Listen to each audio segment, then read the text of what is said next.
जब जंग चल रही थी 41 दिन जो इजराइल पर ईरान हमले कर रहा था, सारा गोदी मीडिया और यूट्यूबर मोदी के जो है ना लटकते हैं नीचे, हाँ, वो सारे गुलामी में लगे, ईरान मिट जाएगा, ईरान ने पूरी ताकत से हमला किया, लेकिन इजराइल पर अरे दादा।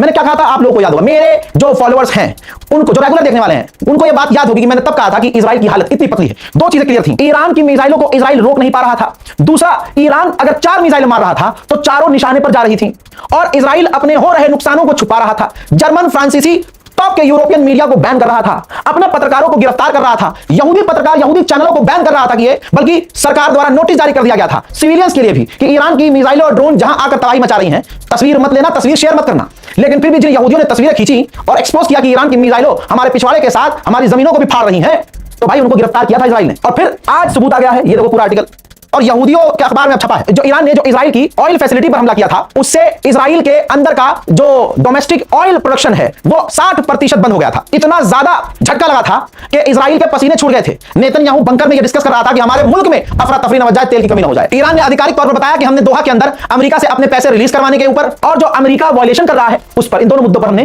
कतर के जरिए अमेरिका से डायरेक्ट बात की है। अमेरिका के सुर बदल रहे हैं और भरोसा नहीं करना चाहिए। अब अमेरिका ने कहा कि ये जो एमओयू है, ये जो एग्रीमेंट है, ये ईरान के साथ आगे चले या ना चले, लेकिन हमने ईरान को परमाणु बनाने से पीछे कर दिया है। अगर ईरान यूरेनियम प्रोग्राम दोबारा शुरू करेगा तो हम मिसाइल फायर करेंगे, हम जवाबी कार्रवाई करेंगे, और अगर ईरान ने आगे से हमला किया तो फिर हम मुंह तोड़ जवाब देंगे। अरेबियन सी के अंदर अभी भी तस्वीर देख लीजिए, सैटेलाइट के द्वारा आपको बता रहा हूं, लाइव है, लाइव। इस वक्त भी अमेरिका के 3 एयरक्राफ्ट कैरियर हथियार, एडवांस हथियार और एडवांस मिलिट्री के साथ पर्शियन गल्फ में ईरान के खिलाफ तैनात हैं। वहीं फ्रांस का एयरक्राफ्ट कैरियर भी हुर्मुज में और यमन के, हुर्मुज का जो रास्ता है, हुर्मुज और यमन के बीच में तैनात है। मिडिल ईस्ट के अमेरिका के सेंटॉम ने, यानी अमेरिका नहीं, जो मिडिल ईस्ट की उसकी बटालियन है, उसके टॉप के कमांडर ने, ये देखिए, अरबों के साथ मीटिंग की है, अरब के साथ बहरीन में ये मीटिंग हुई है, और निंदा की है ईरान जो अरबों पर हमले कर रहा है, ये सरासर गलत है, और स्ट्रेट ऑफ हॉर्मुज आजाद और खुला रहना चाहिए। यानी जिस वक्त ईरान अरबों पर हमला कर भी नहीं रहा है, सेंटॉम अरब के पास जा रहा है और उनके साथ मिलकर ईरान के खिलाफ स्टेटमेंट जारी कर रहा है। ये तमाम चीजें ईरान के साथ हुए एग्रीमेंट को तोड़ने की तरफ इशारा कर रही है कि अमेरिका भी ऐसी हरकतें कर रहा है कि ये जो एमओयू है ये खराब ही हो जाए। और ट्रंप पहले ही कह चुका है, और खुद इंटेलिजेंस अमेरिकी रिपोर्ट है कि ट्रंप ने सिर्फ आने वाले चुनाव के लिए डील की है।